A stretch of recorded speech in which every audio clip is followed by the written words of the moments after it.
రాసినటి మొదటి పత్రిక 11వ అధ్యాయం 28వ వచనాన్ని చదువుదాం. కాబట్టి ప్రతి మనుష్యుడు తన్ను తాను పరీక్షించుకునేవలను, అలాగే చేసి ఆ రొట్టె తిని ఆ పాత్రలోనిది త్రాగవలను.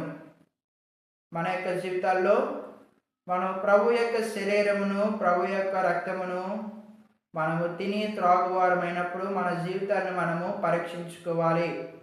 అంటే మనము శారీరకంగా ఎలాగున్నాము, లేకపోతే మనము శారీరకంగా మనకు డబ్బు ఉందా, లేకపోతే మనం ఐశ్వర్యవంతులమా, లేకపోతే ధనవంతులమా, దరిద్రులమా, మనకు మంచి ఇల్లు ఉందా, ఇది ఉందా, ఉన్నాయి. ఇవి కాదు పరీక్షించుకోమనేది ప్రభు. ఇవి కాదు మన యొక్క జీవితాల్లో మనం ఆలోచించుకోవాల్సిన ఆలోచన. ప్రభు దేని గురించి తెలియజెప్తుందంటే మన ఆత్మ. ఈ ఆత్మ ప్రభువులో ఎలా ఉంది, ప్రభువులో ఎలా జీవించినది అనేది మనము పరీక్షించుకోవాలని ప్రభు యొక్క ఉద్దేశం.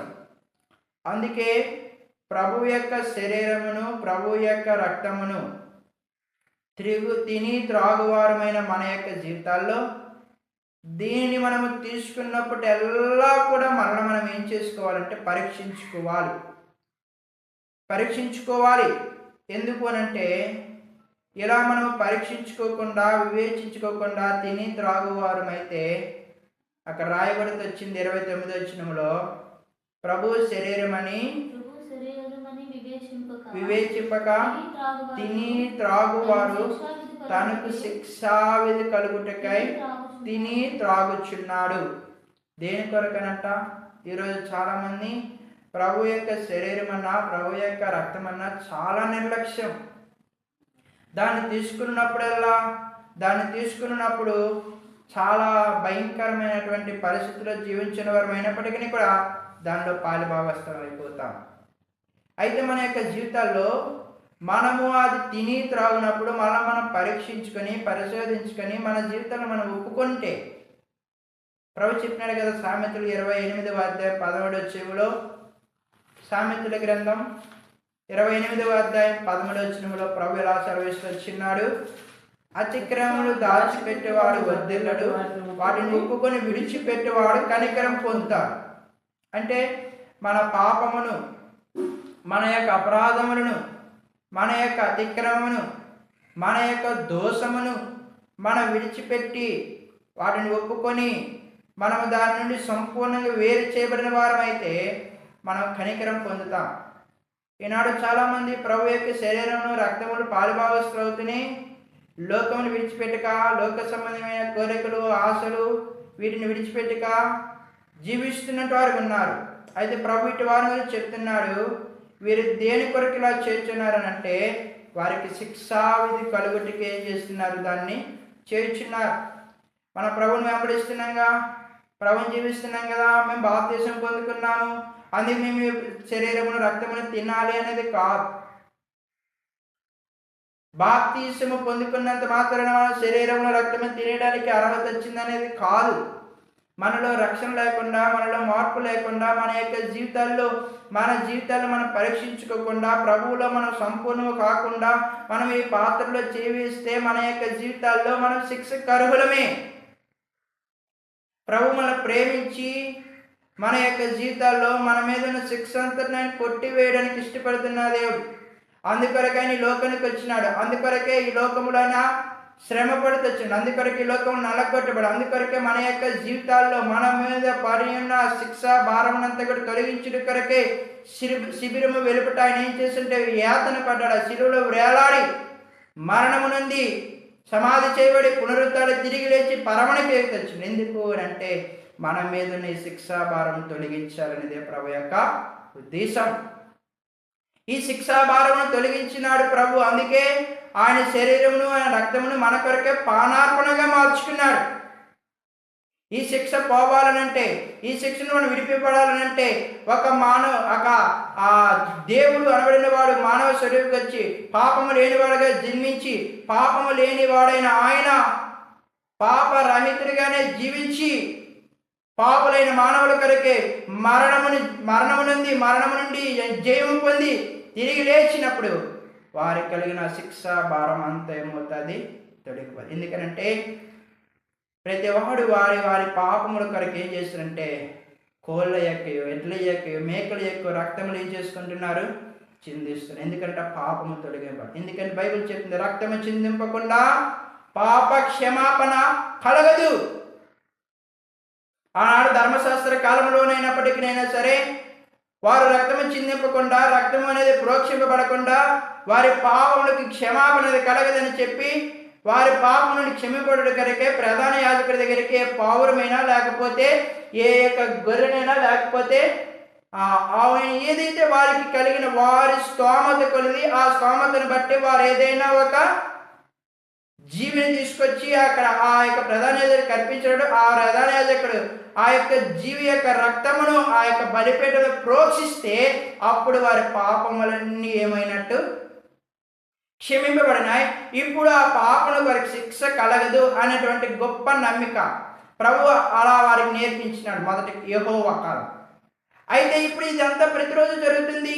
ఇలా జరుగుతున్న కొలది ఎంతకాలం ఇలా అన్ని ఇంకా రోజు రోజుకి పాపం ఏమవుతుంది?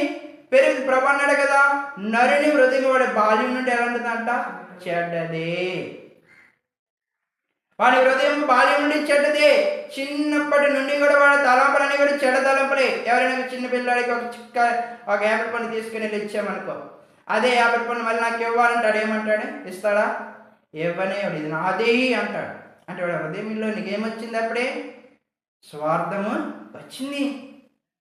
ఎవరు ఏదైనా ఆడుకుంటుంటే ఏదైనా వాడు ఆడుకుని వస్తే ఎవరు తీసుకుని వెంటనే ఇది నాది ఇవ్వు అని అట్లా టక్కనే చేస్తారు.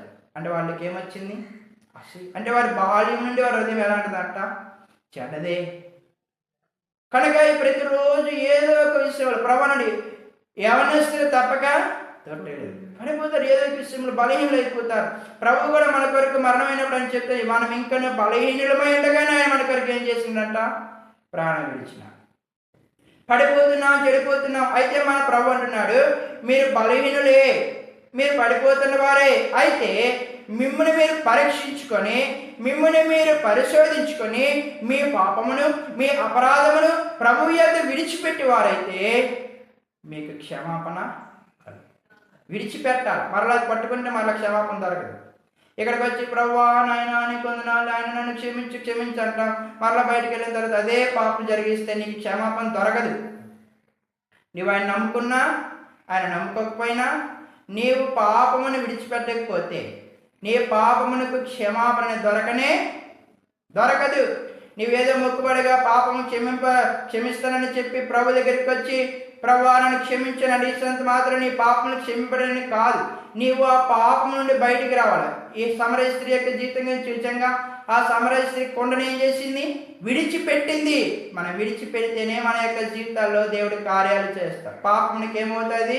క్షమాపణ. విడిచిపెట్టుకోకుండా క్షమించు అనేసి మరలా వెళ్ళి పాపం జరిగిస్తే నీకు క్షమాపణ దొరకదు, నీ స్వర్గానికి వెళ్ళే. ప్రభువాని పిలిచేవాడు నా తండ్రి రాజ్యానికి ఏనాటైనా ఏదో ఆయన ప్రభా ఏసని మొక్కిసి తెలుపు. తండ్రి చిత్తాన్ని నెరవేర్చేవారు వెళ్తారు. తండ్రి చిత్తాన్ని ఎవరైతే జరిగిస్తారో వాళ్ళు వెళ్తారు. ప్రభుకి ఇష్టలుగా లేకుండా, ప్రభు దృష్టికి మనము ఇష్టలుగా జీవించకపోతే మనము ఈ లోకంలో ఎలా మనం జీవించినట్టు వారమైనప్పటికీ కూడా ప్రభువుకు మనం ఇష్టం లేకపోతే మన జీవితము నరకంలోనికి వెళ్తుంది. అనగా ఆరని అగ్ని యుగాలు కావాల్సిందే. అగ్ని ఆరదు, పురుగుని చావది. ఆ భయంకరమైన స్థితిలోనికి వెళ్ళాల్సిందే. కారణం ఏంటంటే నీవు ప్రభువుని నమ్ముకున్నంత మాత్రం నీవు క్రైస్తవుడు అయిపోలే. అసలు క్రైస్తవుడు అన్న మాటకు అర్థం ఏంటంటే క్రీస్తును అంగీకరించినవాడు, క్రీస్తును తన మనసులో చేర్చుకున్నవాడు, క్రీస్తు ఆ ఆలోచన చొప్పున నడుచుకున్నవాడే క్రైస్తవుడు. ఏదో పేరు పెట్టుకున్నాం కదా, దేవుని బైబిల్లో ఉన్న ఆ పేర్లని ఆనోకని, లేకపోతే అబ్రాహాము, ఇస్సాకని, రెబెకాని, రూతని పేర్లు పెట్టుకున్నంత మాత్రం మనం క్రైస్తవులం అయిపోం. క్రైస్తవుడు అని అంటే క్రీస్తును అంగీకరించాడు, క్రీస్తుని చేర్చుకున్నవాడు, క్రీస్తుని ఆలోచన చొప్పున నడుచుకున్నవాడు, క్రీస్తు చిత్తాన్ని నెరవేర్చేవాడే క్రైస్తవుడు. ఎప్పుడైతే అలా నడుచుకుంటామో, ఎప్పుడైతే అలా జీవిస్తామో అప్పుడే మనం క్రైస్తవులుగా చేయబడతాం. అప్పుడే మన యొక్క జీవితాల్లో శిక్ష నుండి, ఎందుకంటే ప్రవణుడు కదా రోమపత్రిక 8వ అధ్యాయం మొదటి వచనం చదవండి. ఇప్పుడు క్రీస్తు యేసు నందున్న వారికి ఏ శిక్షా విధియు లేదు. ఎందుకనంట? క్రీస్తులో వచ్చినారు, క్రీస్తు వారు అంగీకరించారు, క్రీస్తు ఆలోచన చెప్పున వారు నడుచుకొనిచున్న వారి కనుక వారికి ఏ శిక్షా విధి కలదు. ఎందుకనంటే వారిలో పాపము లేదు. ఎందుకంటే నరటవాడంట పాపము లేనివాడైనా ఆయన చెప్తూ వచ్చినాడు, నాలో పాపం ఉన్నదని మీలో ఎవరైనా స్థాపించగలరా? చాలా మంది ఆయన పాప వెతకాలని వచ్చి ఆయనలో పట్టబడిన వారు అయిపోతున్నారు. చాలా మంది అజ్ఞానం చేత ఆయన పాపి అని రకరకాల ఏవేవో చెప్పుకుంటున్నారు. వారందరూ చూస్తే వారిని చెప్పాలి, వారు అలాంటి వారంటే అజ్ఞానులు. వారికి దేవుని గురించి ఏమాత్రం కూడా జ్ఞానము తెలియదు వారికి. అందుకే వారు ఏదో పట్టుకుని ఏదో అనిపిస్తున్నారు. ఎవరైతే యేసుక్రీస్తు అంటారు, యేసుక్రీస్తు వారి పోలిక చెప్పున నడుచుకుంటారు. అపోస్తలుడు పౌలు గారు కూడా నేను క్రీస్తుని పోలి నడుచుకునే ప్రకారం మీరు నన్ను పోలి ఏం చేయాలా అంటే, మేము క్రీస్తుని పోలి నడుచుకునే వారమైతేనే క్రైస్తవులం తప్ప మనం దేవుని పేరు పెట్టుకున్నంత మాత్రం క్రైస్తవులు కాం. అందుకే ప్రభు అన్నాడు, మీకు శిక్షా విధి కలుగుకున్నట్లుగా మీరు పరిశోధించుకొని మీ జీవితాలు, మీ ఆత్మీయ జీవితం ఎలా ఉందనేది ఆలోచించి వివేచించి జ్ఞానము గలవారమే ఈ రొట్టెని పాత్రలను దించారు. మనము ఏ విషయంలో మనం పరీక్షించుకోవాలి చేద్దామని ఎఫెసీయులకు రాసినటువంటి పత్రిక 5వ అధ్యాయం 10వ వచనం చదువుదాం. కనుక ప్రభువుకు ఏది ప్రీతికరమైనదో దానిని పరీక్షించుచు వెలుగు సంబంధుల వలె. అంటే మనము ఏం పరీక్షించుకోవాలా? ప్రభువుకు మనము ప్రీతికరమైనటువంటి సేవ చేయుచున్నామా లేదు. అందుకే అపోస్తలుడు పౌలు అంటున్నాడు, ఎబ్రీయులకు రాసిన పత్రిక 12వ అధ్యాయం ఆఖరి వచనములో, ఎబ్రీయులకు రాసిన పత్రిక 12వ అధ్యాయం ఆఖరి వచనం, అందువలన నిశ్చలమైన రాజ్యమునకు పొంది దైవ కృప గల వారమై ఆ కృప కలిగి వినయ భయభక్తులతో దేవునికి ప్రీతికరమైన సేవ చేయదు. ఆయన దేవుడు దహించు అగ్ని అయి. మనం దేవునికి ఎలా సేవ చేయాలంట? ప్రీతికరమైన సేవ చేయవారమై ఉండాలి. దేవునికి ప్రీతికరమైన సేవ మనం జరిగించేవారము కాకపోతే మనము దేవుని యొక్క నిత్య జీవము కలిగిన రాజ్యం, ఆ నిశ్చలమైన రాజ్యంలో మనకి ఏం దొరకదంట? ప్రవేశము దొరకదు. మనము ఆ నిత్య జీవములను ప్రవేశించాలంటే, ఆ నిత్య రాజ్యములో ఏ శిక్ష అనేది మన మీద ఏలుబడి చేయకుండా ప్రభువులో మనం సంతోషించాలంటే, ప్రభువుతో మనం సదాకాలము యుగ యుగాలు నిలిచి ఆ రాజ్యంలో మనం జీవించగలవారం ఉండాలంటే, ప్రభువుకు మనం ఏది ప్రీతికరమైనదో ఆ ప్రీతికరమైన సేవను మనం జరిగించాలి. దేవునికి ప్రీతికరమైన సేవను మనం జరిగించిన వారం అయితే మన యొక్క జీవితాల్లో మనం ప్రభు యొక్క రాజ్యం మన ప్రవేశం దొరకనే. ఏంటి ప్రభువుకు ప్రీతికరమైనది? చదవండి. ఫిలిప్పీయులకు రాసిన పత్రిక 4వ అధ్యాయం 19వ వచనం. ఫిలిప్పీయులకు రాసిన పత్రిక 4వ అధ్యాయం 19వ వచనం. కాగా దేవుడు ఐశ్వర్యం చొప్పున మహిమలో తీర్చును మన తండ్రి దేవునికి. 18వ వచనం చదువుదాం. నాకు సమస్తం కలిగి సమృద్ధిగా కలిగి మీరు పంపిన వస్తువులు ఎపఫ్రాదితు వలన పుచ్చుకొని ఏమీ తక్కువ లేకున్నాడు. మనోహరమైన సువాసన దేవునికి ప్రీతికరమును ఇష్టమును అయిన యాగమునే. మనం అర్పించే బలులు, మనం అర్పించే స్తుతి, మనం అర్పించే ప్రార్థన, మనం అర్పించేటువంటి కానుకలు ఇవన్నీ ఆయనకు ప్రీతికరముగా ఉండాలంటే, మనోహరమైన సువాసన కలిగి ఉండాలంటే, ఇక్కడ పిలుపున్న సంఘం నుంచి అపోస్తలుడు పౌలు, ఇవిగో మీరు నాకు కొదువైన, నాకు ఏమాత్రం కొదువైనదని మీతో. ఎందుకంటే ఆయన ఏం నేర్చుకున్నాడంట?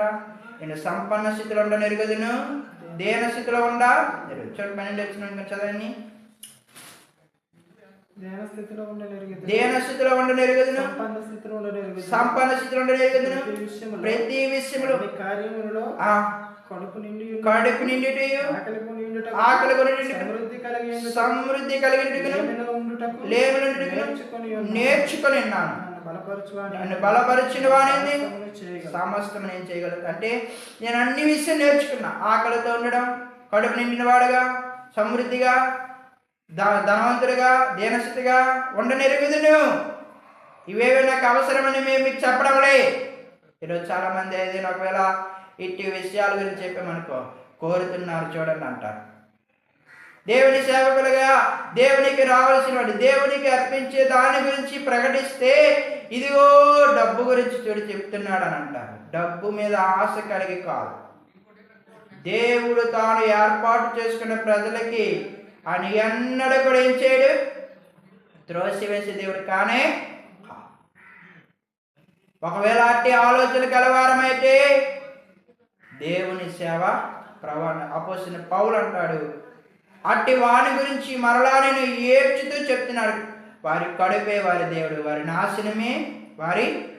ఎందుకనంట చాలా మంది కడుపు కొరకు చేసేవారు ఉంటారు.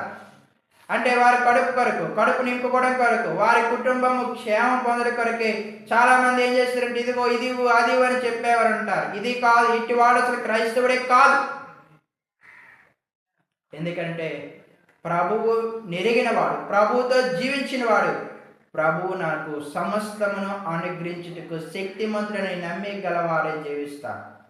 అపోస్తలుడైన పౌలు యొక్క ఉద్దేశం అది. అందుకే ఆయన ఏం చేసినంటే రాత్రి వాళ్ళు కష్టపడి ప్రయాసపడినంత సంఘము కొరకు ఏం చేసినాడు, వేయపరుచుకున్నాడు. ఆయన అంటున్నాడు, నేను మీకు భారముగా ఉండడానికి ఏమాత్రం కూడా నాకు ఇష్టం లే, అందుకే నేనే ప్రయాసపడుతున్నా. రాత్రినక పగలనక కష్టపడి ఆయన డేరాలు కుట్టేవాడు. ఆ డేరాలు అమ్మి వచ్చిన దాంతో ఆయన మీటింగులు పెట్టి, ఆ మీటింగుల ద్వారా దేవుని యొక్క సువార్తను పెట్టి అనేకులు సంపాదించుకోగలుగుతూ వచ్చినాడు. ప్రయాసపడ్డాడు దేవుని సేవకుడికి. అందుకే పౌలు నాకు ఇదేదో కావాలని మీకు అడగటం లే, ఇది మీరు ఇచ్చిన ద్వారా ఇది దేవునికి ఎలాంటిదంట, ప్రీతికరము. చాలామంది దేవునికి ఇవ్వడానికి చాలా వెనుకం చేస్తుంటారు.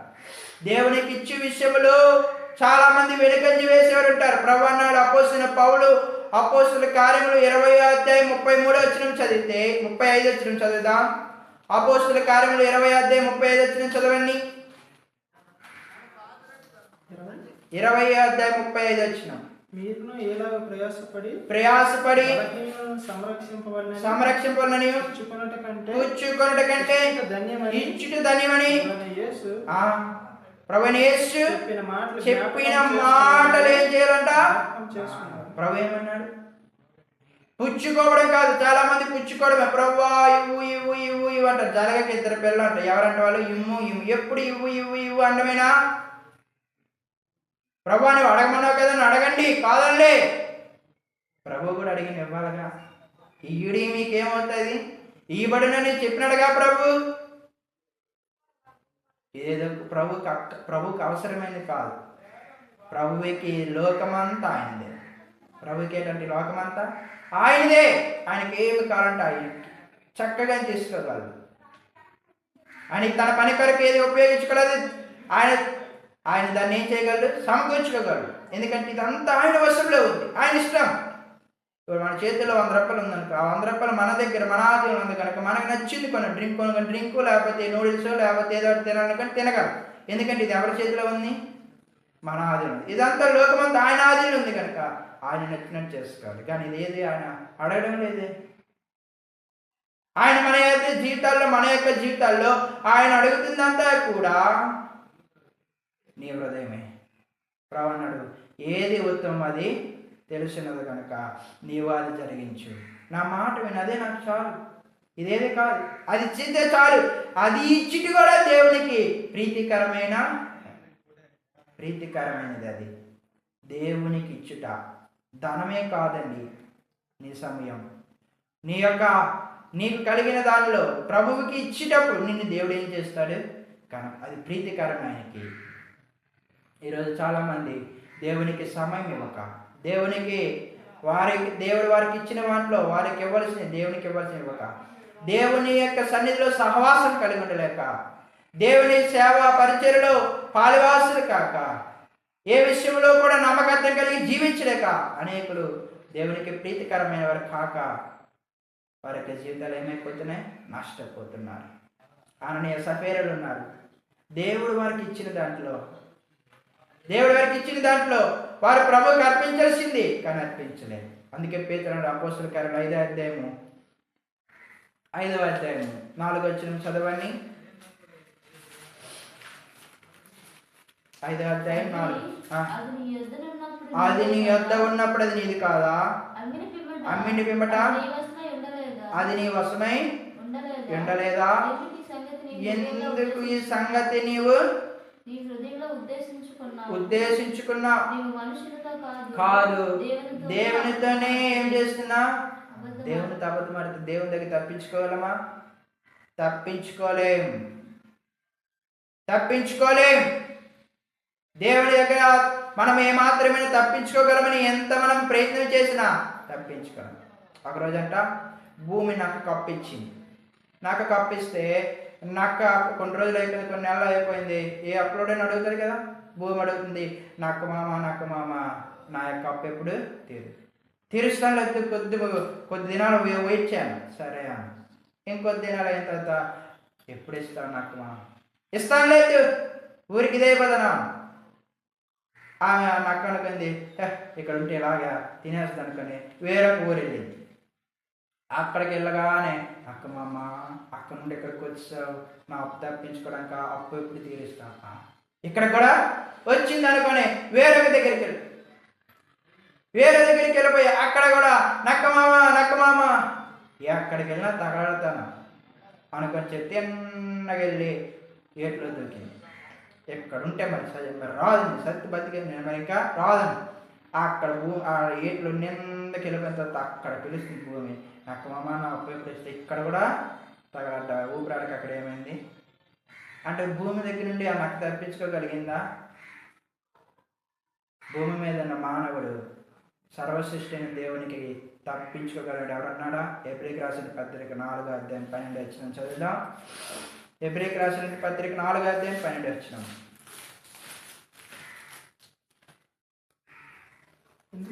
ఎందుకనగా దేవుని వాక్యం సజీవము గలదై బలము గలదై. చదువుదాం. మరియు ఆయన దృష్టికి కనబడని సృష్టమేది కూడా ఏది మనము మైక్రోస్కోప్ పెట్టి టెలిస్కోపులు పెట్టి చిన్న చిన్న సూక్ష్మ జీవులు కనిపెట్టుకుంటాం, కానీ ఇది మనకు అవసరం. కానీ ఆ యొక్క అనుదృష్టికి అవన్నీ ఏమైపోతాయి? ఇప్పుడు మనం చూస్తే ఇక్కడ ఎంత సూక్ష్మ జీవులు ఆవరించిన మనకు కనబడుతుందా? ఒకవేళ ఇది చూడాలంటే మైక్రోస్కోప్ టెలిస్కోప్ పెట్టి చూడాలి, లేకపోతే మనకు కనబడనే. కానీ ప్రభుకి సృష్టమంతా, ఆయన సృజించిన సృష్టి అంతా ఏం చేస్తుంది?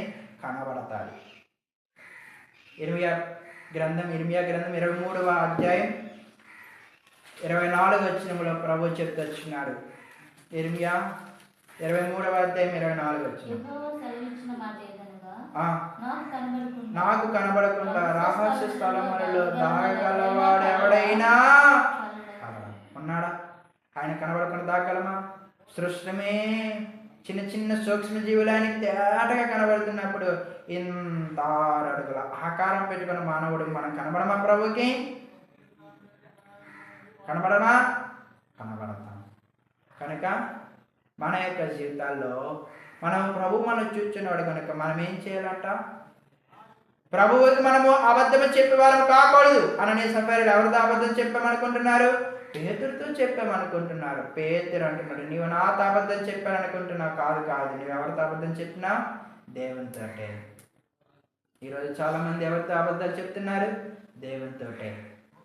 దేవుడు మనకి ఇచ్చినది ఏంటో ఆయనకు తెలీదా? ఈ లోకంలో నీవు నేను మనం అనుభవిస్తుంది ఆయన వల్లే కదా. ఆయన లేకుండా ఏదైనా అనుభవించగలమా? ప్రసంగి గ్రంథం 3వ అధ్యాయం 13వ వచనం చదవండి. ప్రసంగి గ్రంథం 3వ అధ్యాయం 13వ వచనం. ఒకడు అన్నపానములు పుచ్చుకొనుచు కష్టాజితం వలన సుఖము అనుభవించుదా? ఆయన ఇచ్చి బహుమానం. ఆ బహుమానము ఆయన ఇచ్చినప్పుడు అది ఎలాంటిదో, అది ఎలాంటి అది ఉందా లేదా అనేది ఆయన తెలియకుండా ఉంటుందా? బహుమానం ఆయన ఇస్తుంటే ఈరోజు ఆయనకి ఇవ్వడానికి వచ్చేసరికి లేదు అని చేతులు ముడుచుకుంటున్న వారంగా ఉన్నాను. ప్రభుకి ఇదేదో కావాలనేది కాదు ఆయన ఉద్దేశం. అసలు నీ ధనము, నీ యొక్క ఐశ్వర్యము, నీ యొక్క బలము, శక్తి, ఇది ఏది ఆయనకొద్దు. ఆయనకి కావలసింది ఒకటే, నీవు నా మాట వింటావా లేదా అనేదానికి కాదు. అందుకే ఇన్ని నేను ఇచ్చాను కదా, నీవు నాకు ఇది ఇస్తావా అని అడుగుతున్నాడే తప్ప నీ దగ్గర నుండి ఆశించింది ప్రభు ఏది కూడా లేదు. నీ దగ్గర నుండి ఒక్క రూపాయి పైసా కూడా ఆయనకి అక్కర్లేదు. కానీ ఎందుకు ఆయన ఇమ్మంటున్నాడంటే, నేను ఇచ్చాను కదా ఇవన్నీ, మీరు నాకు ఇవ్వడానికి మీ మనసు ఎంత ఆతృత కలిగింది, మీరు ఎంతగా దేవుని ప్రేమిస్తున్నారు అనేది ప్రభువు చూస్తున్నారు. దేవుని మనం ఎంత ప్రేమిస్తాం అనేదే ప్రభువు పరీక్షిస్తున్నాడు. కనుక ఈయుడి అన్నాడే తప్ప నువ్వు ఆయనకి ఇచ్చేదేంటి? ఆయన నువ్వేమి ఇవ్వగలవు?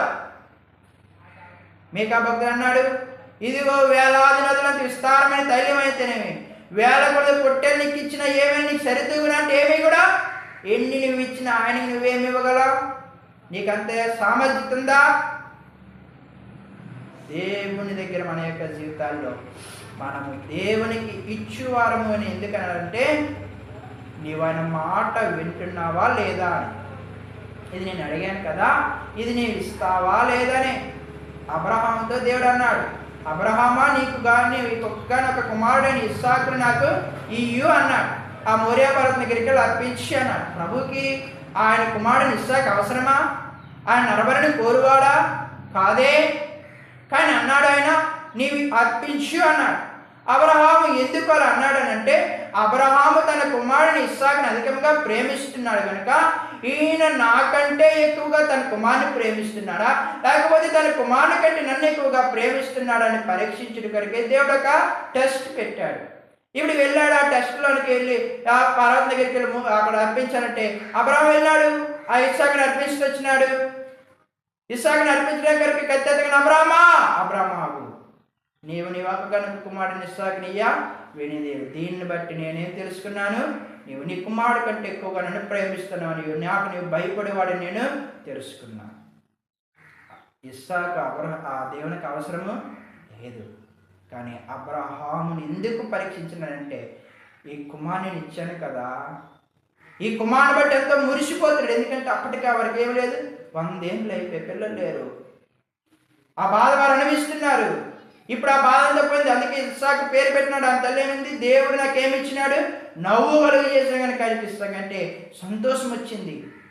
ఇప్పుడేమంటా, ఇంత నేను ఆనందం ఇచ్చాను కదా, సంతోషం ఇచ్చానుగా, మరి నన్ను సంతోష పెడతావా, నీ కుమారునైనా ఆ నవ్వును నాకు ఇస్తావా అని ప్రభు అడిగినాడు. అంతే. ఆయనకు కావాల్సిన ఇస్సాకు శరీరము ఆ బలి. కానీ మన దగ్గర కూడా ఆయన ఏదో అడగడంటే, నీ దగ్గర ఉన్న రూపాయి పైసా కూడా ఆయనకు అక్కర్లేదు. కానీ నీవు ఆయన మాట వింటావు. నీవు ఇస్తే దాని ప్రభు అన్నాడు, 2 అంతలు నీకు ఇచ్చేస్తా. ఎన్ని అంతలు ఇస్తాడు ఆయన? 2. నీవు ఇచ్చిన నేను చేసి శోధించాడు. పట్టదాను విస్తారం దేవునికి ఏం చేస్తాను, కుమ్మరించేస్తాను. ఆయన దగ్గర నువ్వేం సరిపోతావు. అందుకే పౌలు అన్నాడు, మీకు నాకు కొదువైనదని అడగట్లే, ఇది మీరు చేయటి ద్వారా ఇది దేవునికి ఎలా ఉందంట, ప్రీతికరముగా ఉంది. మన యొక్క జీవితాల్లో కూడా దేవునికి మనం ప్రీతికరమైన సేవ చేయించున్నామా, అనగా మనం దేవునికి అర్పించేవారు ఉన్నామా, దేవుని పరిచర్యలో సహాయకులుగా ఉన్నామా? మన యొక్క జీవితాల్లో ఈ పరిచర్య ముందుకు కొనసాగించబడాలని అంటే దేవునికి మనము చెయ్యొద్దు, అంటే దేవుని యొక్క సేవకు చెయ్యొద్దు అర్పించాలని ఉన్నామా? బుద్ధికి అంటాడు ఎస్తేరుతో, నీవు ఈ క్షణమందు మౌనముగా ఉంటే ఉండు, యూదులకు విడుదల సహాయము వేరొకరికి నడొచ్చును, కానీ నీవును నీ ఇంటి వారు ఏమవుతారు?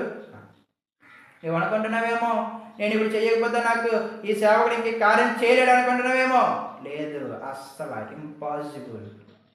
అంటే ఆలోచన కూడా నీకు రావాల్సిన. ఎందుకంట, తాను ఏర్పరచుకున్న తన సేవకుని దేవుడు ఎన్నడూ కూడా ఏం చేయడు, సిగ్గుపరచడు. తాను ఆలోచించిన ఆలోచన యావత్తుని దేవుడు ఏం చేస్తాడు, సఫలపరుస్తాడు. నీ పనుల భారం యెహోవా మీద మోపు, అప్పుడు ఆయన నీ ఉద్దేశం ఏం చేస్తాడు, నెరవేర్చును. నీవు యెహోవాను బట్టి సంతోషించుము, నీ మార్గములన్నీ ఆయనకు అప్పగించుకును, ఆయన నీ కార్యములన్నిటిని ఏం చేస్తాడు?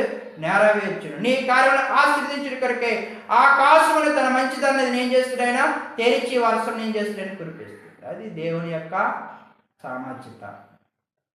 అయితే ప్రభు నిన్ను నన్ను అడుగుతున్న దేనికనంటే నీవు ఆయన మాట వింటున్నావు. అందుకే పౌలు అన్నాడు, నాకు కొద్దువని నేను అడగట్లే, మీరు నాకు ఇచ్చినా ఇవ్వకపోయినా దేవుడు నన్ను పెంచుతాడు, దేవుడు నన్ను పోషిస్తాడు, దేవుడు నన్ను ఆశీర్వదించగల సామర్థ్యత ఆయనకు ఉంది. ఆయన బలమును బట్టి నేను ఏం చేస్తున్నాను?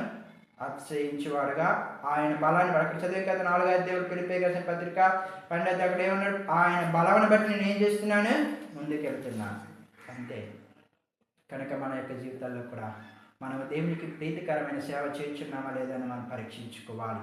రెండవదిగా వచ్చేద్దాం రండి, ఏం మనం పరీక్షించుకోవాలి? రండి, కొరింథీయులకు రాసినటువంటి 2వ పత్రిక 3వ అధ్యాయం 13వ అధ్యాయం 5వ వచనం. కొరింథీయులకు రాసినటువంటి 2వ పత్రిక 13వ అధ్యాయం 5వ వచనం.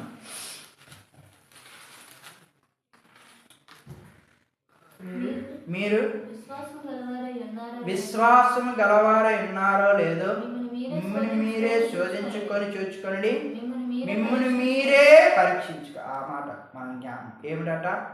ఏం పరీక్షించుకోవాలా? విశ్వాసం గలవారమై ఉన్నా. ఎందుకంటే విశ్వాసం హెబ్రీయులకు రాసిన పత్రిక 11వ అధ్యాయం 6వ వచనంలో ప్రభు ఏమన్నాడు? హెబ్రీయులకు రాసిన పత్రిక 11వ అధ్యాయం 6వ వచనం, లేకుండా దేవునికి ఇష్టుడైండుట. మనలో విశ్వాసం లేకపోతే దేవునికి ఇష్టలు మనము కాదు. మన ప్రభువుని అంగీకరించినాం, ప్రభు చేరినాం, మన యొక్క జీవితాల్లో దేవుని విశ్వాసం ఉంచుతున్నామా? ప్రభు మీద ఆధారపడుతున్నామా? ప్రభు మీద నమ్మిక ఉంచుతున్నామా? లేకపోతే మన సుబుద్ధిని, మన యొక్క జ్ఞానమును మనం ఆధారం చేసుకొని మన బంధువులు, స్నేహితులు, మన చుట్టుప్రక్కల ఉన్న ప్రాంత ప్రజలను ఆధారం చేసుకుంటున్నామా? పౌలు అంటున్నాడు, మీరు విశ్వాసం గలవారై ఉన్నారో లేదో మిమ్మల్ని మీరు ఏం చేసుకోవాలా? పరీక్షించుకో. ఈరోజు చాలామంది దేవుని నమ్ముకున్న వారం అయినప్పటికీ కూడా మనలో ఏమి లేదంటే విశ్వాసము లేదు. తోమ 3.5 సంవత్సరాలు ప్రభుత్వంతో పాటు ఏం చేసినాడు? నడిచినప్పుడు యేసుక్రీస్తు పునరుత్థానం లేచిన తర్వాత ఆయన లేని సమయం ముందు ఆ సమాజ మందిరం యేసు ప్రభువు వచ్చి తన వారికి ప్రత్యక్షపరుచుకొని వారికి సమాధానం కలుగును కాక అని చెప్పి వారిని ఆశీర్వదించి వెళ్ళిపోయినాడు. తర్వాత ఇప్పుడు శిష్యులందరూ కూడా తోమ మరలా ఆ యొక్క సమాజ మందిరికి వచ్చినప్పుడు వారందరూ కూడా చెప్తే, అయ్యా మేము యేసుని చూచామని చెప్తే ఆయన అంటున్నాడు, ఏమంటున్నాడు? నేను నమ్మను. ఎప్పుడు నమ్ముతాడట ఆయన వేలికి ఆ చేతుల్లో ఉన్న మేకుల గుర్తులు వేలు పెట్టి పక్కలో చేపెడితే కానీ నేనేం చేయను? నమ్మ. అయితే మరొక విశ్రాంతి ప్రభు వారి మధ్యకి వచ్చినాడు. వారి మధ్యకి వచ్చి తోమ దగ్గరికి వచ్చి, తోమా ఇదిగో నా చేతులు, ఇదిగో నా పక్క, చూడవా, నన్ను నమ్ముతావు ఇప్పటికైనా నీవు? అందుకే ఆయన అన్నాడు, అవిశ్వాసివి కాక విశ్వాసివైండు. తోమ తన యొక్క జీవితంలో ప్రభు ఎప్పుడైతే అలా అన్నాడు, వెంటనే తను బ్రతుకుని ప్రభు పాదదే ప్రభువా అని ఒప్పుకున్నాడు. తద్వారా తన యొక్క జీవిత విశ్వాసంతో ముందుకు కొనసాగినాడు. హతసాక్షిగా విశ్వాసం గలవారంగా ఉంటామా? విశ్వసిస్తామా దేవుని కార్యాల మీద? దేవుడు ఇది చేయగలని సమర్థుడు అని నమ్మగలుగుతామా? ప్రభు అన్నాడు, నాకు అసాధ్యమైనది ఏదైనా ఉందా? మీలో ఆవగింజంత విశ్వాసం ఉంటే ఈ కొండను తీసుకెళ్లి సముద్రంలో పడవేయబడమంటే పడవేయబడుతుంది. మీకు అసాధ్యమైనది ఏది? మీకు నేను అంత ఆధిక్యత ఇస్తున్నా. చూడండి, మత్తయి సువార్త 18వ అధ్యాయం 19 చదవండి. మత్తయి సువార్త 18వ అధ్యాయం 19 చదవండి. 18 కూడా చదువుదాం. భూమి మీద మీరు వేటిని బంధించురో అవి పరలోకమందున ఏమవుతాయి అన్న? మీరు భూమి మీద వేటిని విప్పుదురు అవి పరలోకమందున ఏమవుతాయి? విప్పబడు. చూడండి ఎంత అధికించినాడు ప్రభు మనకి. ఈ లోకంలో మనం ఏది బంధిస్తుంటే బంధించబడతాడట, ఏది ఇక్కడ విప్పితే అక్కడ విప్పబడతాడట. అందుకే ఏలియాని గురించి యాకోబు అంటున్నాడు, ఏలియా మన వంటి స్వభావం కలిగిన మనుషుడే, ఆయనను అతను ఆసక్తితో వర్షింపుకున్నాడు. 3.5 సంవత్సరాలు ప్రార్థిస్తూ 3.5 సంవత్సరాలు ఏం కాలేదట, మనకంత బలం ఇచ్చినాడు, అంత శక్తి ఇచ్చినాడు. అయితే మనలో ఆ శక్తి కార్యసాధకం అవ్వలేదు. అందుకే అపోస్తలుడైన పౌలు తిమోతికి రాసిన 2:3 పైకి భక్తి వ్యాసం వేసుకొని దాని శక్తిని ఏం చేయట్లేదంట ఆశలు. మనలో ఉన్న శక్తి మనకి తెలియడంలే. చాలా మంది మన శక్తిని మనము అర్థం చేసుకోలేక ఇతరుల మీద మనం ఏం చేస్తాం, ఆధారపడే వారంగా ఉంటాం. దేవుని శక్తి మీద మనం ఆధారపడినప్పుడు మన యొక్క జీవితంలో దేవుడు గొప్ప కార్యాలు చేస్తాడు. తప్పించి రక్షించేవాడు. దేవుని మీద విశ్వాసం ఉంచి పరిగెత్తాలి. విశ్వాసం లేకుండా పరుగులెట్టిన ఎంత ప్రయోజనం కూడా. అందుకే పేతురు అన్నాడు చూడండి, పేతురు రాసిన 2వ పత్రిక 1వ అధ్యాయం, పేతురు రాసిన 2వ పత్రిక 1వ అధ్యాయం 5వ వచనం చదివితే, ఈ హేతువు చేత మీ మట్టుకు మీరు పూర్ణ జాగ్రత్త గలవారే విశ్వాసమునందు.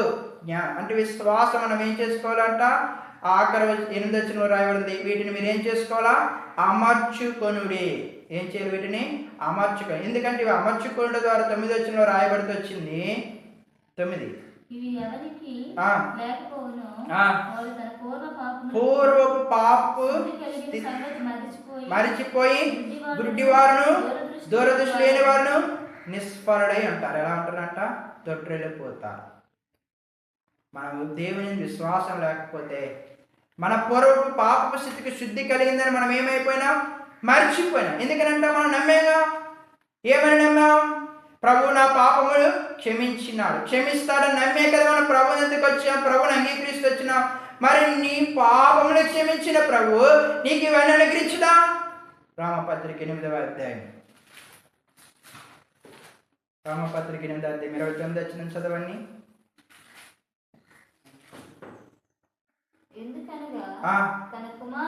తన కుమారుడు జ్యేష్ఠుడగునట్లు ఎరిగిన కుమారునితో నిర్ణయించను. మరియు ఎవరిని ముందుగా నిర్ణయించి పిలిచెను నీతిమంతులుగా తీర్చిన వారిని మహింపరచును. ఇట్లుండగా ఏమందుము దేవుడు మన పక్షమున ఉండగా మనకు విరోధేవుడు తన సొంత కుమారుణ్ణి మన పాపముల కొరకు అనుగ్రహించిన దేవుడు మనందరి కొరకు సమస్తమును ఎందుకు అనుగ్రహింపుడు, ఎందుకు అనుగ్రహింపుడు, మన పాపను క్షమించిన ప్రభు, మన అపరాధను క్షమించిన ప్రభు, మన జీవితాల్లో గొప్ప విమోచన అనుగ్రహిస్తూ వచ్చినటువంటి ప్రభు, మన పాపను విడిపించిన ప్రభు. ఇవన్నీ ఆయనకి ఏ పాటివి, నీ కొరకే, మన కొరకే, మన పాపం క్షమించిన కొరకే ఆయన కుమారుని అర్పించినాడే. ఆయన కుమారుని కంటే ఇవేమైనా ఎక్కువ, నీ కొరకే నా కొరకే ఆయన ప్రియ కుమారుడు, అతిథి కుమారుడు, జ్యేష్ఠ కుమారుడు ఆయన యేసుక్రీస్తుని లోకాన్ని పంపించిన ప్రభు. ఆయన నలగొట్టడం విరగొట్టబడడానికి, ఆ శ్రమలు బాధలు అనుభవించిన కొరకే ఆ దేవునికి ఇష్టమైనప్పుడు ఇవన్నీ నీకు అనుగ్రహించి ఎందుకు ఇష్టం ఉండదు? మనలో ఏమి లేదు, విశ్వాసము లేదు. విశ్వాసము ద్వారా మనం ఏం చేయగలమంట, గొప్ప కార్యాలు. అక్కడ ఇప్పుడు రాసిన 11వ అధ్యాయంలో అక్కడ విశ్వాసం పట్టిక రాయబడింది కదా. వారి విశ్వాసం ద్వారా సింహపు నోలు మూయించి, విశ్వాసం ద్వారా అగ్నిని ఏం చేసినారు, చల్లార్చి, విశ్వాసం ద్వారా వారి భర్తలు మార్చక, విశ్వాసం ద్వారా తల్లిదండ్రులు మార్చక, విశ్వాసమే మన ఆత్మీయ ఎదుగుదలకు కారణం. విశ్వాసం లేకపోతే మనం ఏమి పొందుతాం. ఒకనాడంట ఒక ప్రాంతంలో చాలా దినాలు వర్షం లేదు. చాలా దినాలు వర్షం లేకపోతే వారందరూ సంఘముగా కూడా ఒక చెరువులు, ఆ చెరువు దగ్గరికి వెళ్ళి ఎప్పుడు ప్రార్థించారు, ప్రభా ఈ చెరువులో నీళ్ళు నింపు, ఎందుకంటే వర్షం లేదయ్యా అని చెప్పి వారందరూ ఏం చేస్తున్నారు, ప్రార్థన చేస్తున్నారు. అది ఒక రోజు ఒక చిన్న పాప ఒక గొడుగు పట్టుకొని వెళ్ళి ఆ ప్రార్థన, అందరూ అంటున్నారు, బుర్ర పని చేయదు నీకు, ఎంత ఎండలు ఎక్కుతున్నాయి, బాగా మాడిపోతుంటుంటే మనం అందరం వెళ్ళి ఆ చెరువులో ప్రార్థన చేస్తుంటే నువ్వేం పట్టుకున్నా, గొడుగు పట్టుకున్నా, బుర్ర పని చేయదా అని అంటే, ఆ రోజు వారు ప్రార్థన చేస్తే వారు ప్రార్థిస్తుండగా పెద్ద వర్షం పడాలి. ఆ గొడుగు పట్టుకుని ఆ పాప ఏమైంది, చక్కగా గొడుగులో వచ్చి, మిగతా వాళ్ళందరూ ఏమైనా అంటే వారు ప్రార్థిస్తున్నారు కానీ వాళ్ళు ఏం లేదు, విశ్వాసం లేదు. అందుకే ప్రభు అన్నాడు, నా రొట్టెను తిని నా పాత్రను త్రాగినప్పుడల్లా మిమ్మల్ని మీరు పరీక్షించుకోవాలి, ఏ విషయంలో మీరు నా మీద విశ్వాసం ఉంచినారా లేదా, నా యందు నమ్మిక ఉంచినారా లేదా. మీరు నా యందు నమ్మిక ఉంచి వారైతే మీరేమవుతారంట. 28వ అధ్యాయం సామెతల గ్రంథం 25 వచ్చిన చదవండి. సామెతలు 28:25.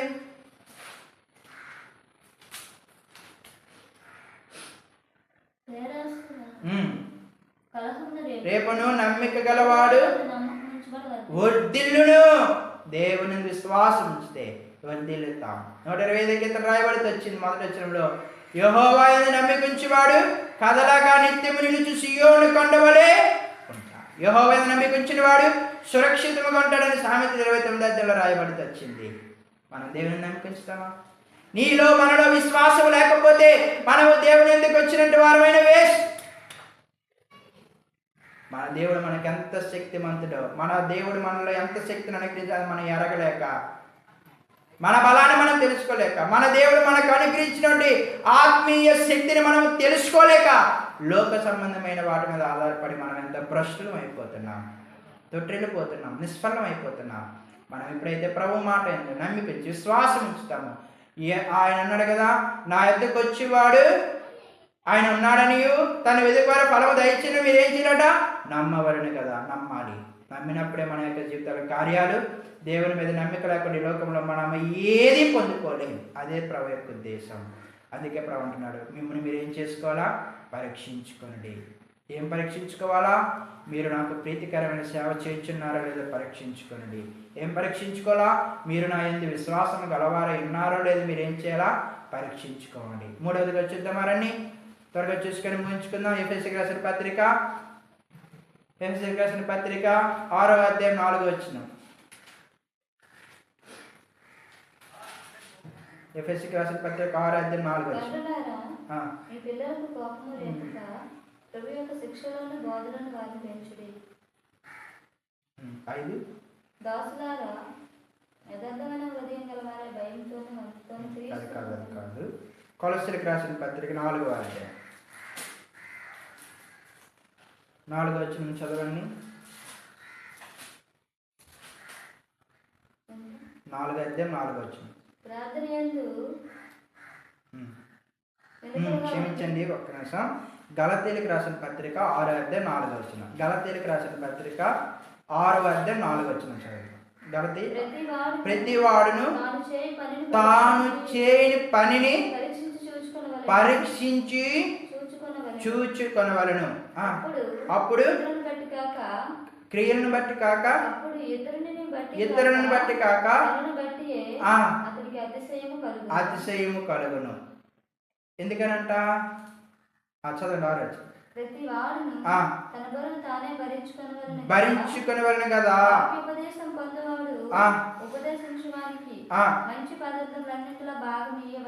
ఇయ్యవలెను.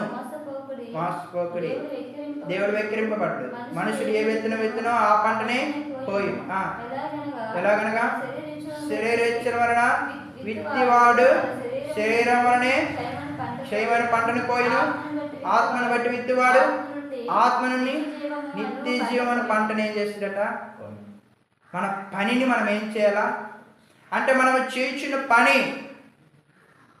మనం చేయించినటువంటి క్రియలు మనం ఏం చేసుకోవాలా, పరీక్షించుకోవాలి. నేనేం చేస్తున్నా, ఇది దేవునికి ఇష్టమైన పనేనా, దేవుని యొక్క చిత్తమేనా అని మనం ఏం చేయాలి, మనము పరీక్షించుకోవాలి, పరిశోధించుకోవాలి. నేను ఇక్కడ చెప్తొచ్చాం కదా, నయోమి పరీక్షించుకైందా. ఇప్పుడు నేను ఈ పని చేయించున్నాను కదా, కరువు వచ్చిందని చెప్పి నేను మోయాబు దేశానికి వెళ్ళడం మంచిదేనా అని చెప్పి తాను చేసే పని విషయంలో ఏమాత్రం పరీక్షించిందా? పరీక్షించినట్టయితే ఆమె ఆత్మ సంబంధమైన ఫలాన్ని కోరుతుంది. ఇప్పుడు ఏం ఫలం కోసింది ఆమె? శరీర సంబంధం. అందుకే మధురముగా ఉన్న ఆమె జీవితం ఎలా మారింది? మారాగా. నీవు నేను మనము కూడా మనము చేయించిన పనిని మనం ఏం చేయాలా, పరీక్షించుకోవాలి, పరిశోధించుకోవాలి. నేను ఈ పని చేయించున్నాను, ఇది దేవునికి ఇష్టమైనదే. అందుకే ప్రభు మీ పనుల భారం యెహోవా మీద ఏమో చేయాలట, మోపాలి. అంటే నీ పని ఏమైనది, నేను చేయించిన ఈ పని నేను ఎవరికైనా ఇది ఇస్తున్నా, లేకపోతే ఏదైనా ఒకవేళ ఉద్యోగం చేస్తున్నా, లేకపోతే ఏదైనా నేను చేయించిన ఈ పనిలో నేను నమ్మకత కలిగి ఉన్నానా, లేకపోతే ఈ పనిలో నేను యథార్థంగా జీవిస్తున్నానా, ఈ పనిలో నేను ఎక్కడైనా తప్పిపోయినానేమో మనమే ఏం చేసుకోవాలా, పరీక్షించుకోవాలి. మనం పరీక్షించుకోకపోయామనుకో ఆ పనిని బట్టి మనకేం దొరుకుతుందంట? మనం ఏ పని చేస్తే ఆ పనిని బట్టి మనకు ప్రతిఫలం. అరగంట ప్రయాస పెడితే అరగంటకు తగ్గట్టు ప్రతిఫలం వస్తుంది. గంట చేస్తే గంట. మన పనిని మనం ఏం చేయాలా? పరీక్షించుకోవాలి. నేను చేస్తున్న పనిలో ఎలా ఉన్నాను? నేను చేస్తున్న పని ఎలాంటిది? దేవునికి ఇష్టమైనదేనా? మిక్కిలి ఘనమైనదిగా ఇది ఎంచబడుతుందా? నేను చేస్తున్న ఈ పని దేవునికి ఏమాత్రమైన అసహ్యం కలిగించేది ఉందేమో? ఇది ఎక్కడైనా నా జీవితానికి పాడు చేసే విధముగా, నా బ్రతుకు నష్టాన్ని కలిగజేసే విధంగా ఉందేమో అని మనం ఏం చేసుకోవాలా? పరీక్షించుకోవాలి. ఈరోజు చాలా మంది ఏమైపోతుందంటే వారు చేస్తున్న పనిని పరీక్షించుకొనక భ్రష్టులు అయిపోతున్నారు. ఇది దేవుని యొక్క చిత్తమా కాదా? సొంత జ్ఞానం, సొంత సుబుద్ధిని ఆధారం చేసుకొని వారు చేసిన పని విషయంలో తప్పిపోతున్నారు. అందుకే వారి యొక్క జీవితాల్లో ఎంతో భయంకరమైన పాపంలో పడి దుష్టుడు ఈరోజు వారు ఏలుబడి చేస్తున్నారు. అనేకుల మధ్య వారు అపహాస్యకులుగా మార్చబడుతున్నారు. కారణం వారు దేవుని యొక్క చిత్తం, వారు చేసిన పని దేవుని చిత్తమా కాదని వారు ఏం చేయలేకపోయినారు? పరీక్షించుకోలేక. ఈరోజు నీవు నేను మనం చేసిన పనిని మనం ఏం చేయాలా? పరీక్షించుకోవాలి. మనం ప్రార్థిస్తున్నామా ఆ పని మనం ఎలా చేస్తున్నాం? యథార్థంగా చేస్తున్నామా? నీతిగా చేస్తున్నామా? లేకపోతే రకరకాలుగా విధాలుగా కలిగిన వారు ప్రార్థిస్తున్నాం, దోషాలు పాపం నుంచి ప్రార్థిస్తున్నాం. ఆరాధిస్తున్నప్పుడు మనం ఎలా ఆరాధిస్తున్నాం? ఇవన్నీ కూడా పనులు చేసినప్పుడే మన భోజనం పాత్ర. ప్రభువులో మనం ఎంత మోకాలు వేస్తాం, ప్రభువులో ఎంతమంది జీవిస్తాం, అదంతా పనే. ఇది ఏదో కూడా వ్యర్థం కాదు. ప్రభువునందు మీ ప్రయాసం ఏం కాదంట, వ్యర్థము కాదు. ఇదంతా పనిగానే పరిగణిస్తున్నాడు. మనం ఎంతగా దేవుళ్ళు గడుపుతున్నాం, ఎంతగా దేవుని సువార్త చేస్తున్నాం, ఎంతగా దేవుని సన్నిధిని ఆరాధిస్తున్నాం, ఇదంతా కూడా ఆయన ప్రతిఫలం అనుగ్రహిస్తాడు. అది మనం చేసిన పని ఎలా ఉంది పరీక్షించుకోమా. ప్రభు అన్నాడు, మీరు నా శరీరమును తినువారు, నా రక్తమును త్రాగువారైతే మిమ్మల్ని మీరు ఏం చేసుకోవాలా? పరీక్షించుకో. మీరు చేసిన పని ఎలా ఉంది? మీరు చేస్తున్న ఈ పని ఎలా ఉంది? నమ్మకంగా ఉన్నారా? పనిలో నమ్మకత్వం కలిగి జీవిస్తున్నారా? పరీక్షించుకోవా, పరిశోధించుకోవా. మన యొక్క జీవితాలు ప్రభు అంటున్నాడు, మనం శరీరం తిని రక్తం త్రాగువారమైతే పరీక్షించుకోవాలి. ఏ విషయంలో పరీక్షించుకోవాలి? మొదటిగా ఏ విషయంలో? దేవునికి ప్రీతికరమైన సేవ జరిగించుచున్న వారమో లేదో మనం పరీక్షించుకోవాలి. రెండవదిగా దేవుని యందు మన విశ్వాసం గలవారమై ఉన్నామో లేదో మనం పరీక్షించుకోవాలి. మూడవదిగా మనము చేసిన పని దేవునికి ఇష్టమైనదో లేదో మనం ఏం చేయాలా? పరీక్షించుకోవాలి. మన సత్క్రియలు మనం పరీక్షించుకోవాలి. ఎలా ఉన్నాం? మన స్థితి ఏంటి? ఎందుకంటే మనం ఏ పని చేస్తే ఆ పనికి తగినట్టు మోసపోకూడే. మనుషుడు ఏ విత్తనం విత్తున ఆ పంటనే శరీరానుసారంగా పని చేస్తే శరీరానుసారమైన ఫలాలే నీకు వస్తాయి. ఆత్మానుసారంగా పని చేస్తే ఆత్మానుసారమైన ఫలాన్ని పొందుకోగలుగుతావు. నీ పని నీవు ఎలా చేస్తున్నావు? శరీరానుసారంగా చేస్తున్నావా? ఆత్మానుసారంగా చేస్తావు? ఈ లోకంలో ఏదో పొందుకోవాలని చేస్తున్నావా? లేకపోతే ప్రభు కార్యాలు వివరించాలని చేస్తున్నావా? నీ పనికి తగిన ప్రతిఫలం దేవుడిస్తాడు. అందుకే మనం చేసిన పని మనం ఏం చేసుకోవాలా? పరీక్షించుకోవాలి. ఆ పనిలో మనం ఎలా ఉన్నాం? నమ్మకంగా ఉన్నామా? యథార్థంగా ఉన్నామా?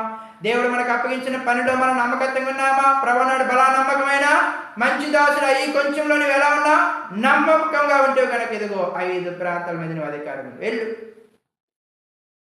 నేను మనం అలా ఉంటున్నామా? మన పనిని మనం పరీక్షించుకోవాలి, పరిశోధించుకోవాలి. అలా ఎప్పుడైతే మనం చేసేవారమైతే ఏమో మనము ఈ రొట్టెను రక్తమును త్రాగుటకు యోగ్యులమే. దేవునికి ప్రీతికరమైన సేవ చేయవారమైతే యోగ్యులమే. దేవుని విశ్వాసం గలవారమైతే యోగ్యులమే. దేవుని యొక్క చిత్తానుసారంగా ఆయన మనం చేసిన పనిలో నమ్మకత్వం కలిగి జీవించేవారమైతే యోగ్యులమే. ఒకవేళ ఇది లేదేమో అయితే ప్రభు మనం దూరం అయిపోవడం కాదు. ఎందుకంటే ఈ శరీరము తిని త్రాగకపోతే మన నిత్య జీవనకు పాత్రను కాలేము కనుక ప్రభు అంటున్నాడు, మీ పాపను మీరు ఏం చేయాలా? ఒప్పుకోండి. మీరు ఏ విషయంలో పడిపోతున్నారో, ఏ విషయంలో తప్పిపోయినారో ఆ విషయంలో మీరు ప్రభు ఎదుటి ఒప్పుకొనండి, అతిక్రమణ విడిచిపెట్టండి. ప్రభు మనల్ని కనికరిస్తాడు, మన పాపలు పరిహరిస్తాడు, మన మీదకి శిక్ష రాకుండా మనం తప్పిస్తాడు. విడిచిపెట్టాలా? ఒప్పుకోవడం కాదు. ఒప్పుకొని విడిచిపెట్టారా? సమరస్య లేకుండా విడిచిపెట్టి వెళ్ళింది. అలా మనం విడిచిపెట్టినప్పుడే మన జీవితంలో దేవుడు కార్యాలు చేస్తాడు. ఆ రీతిగా మన జీవితాలు మనం సిద్ధపరచుకుందాం.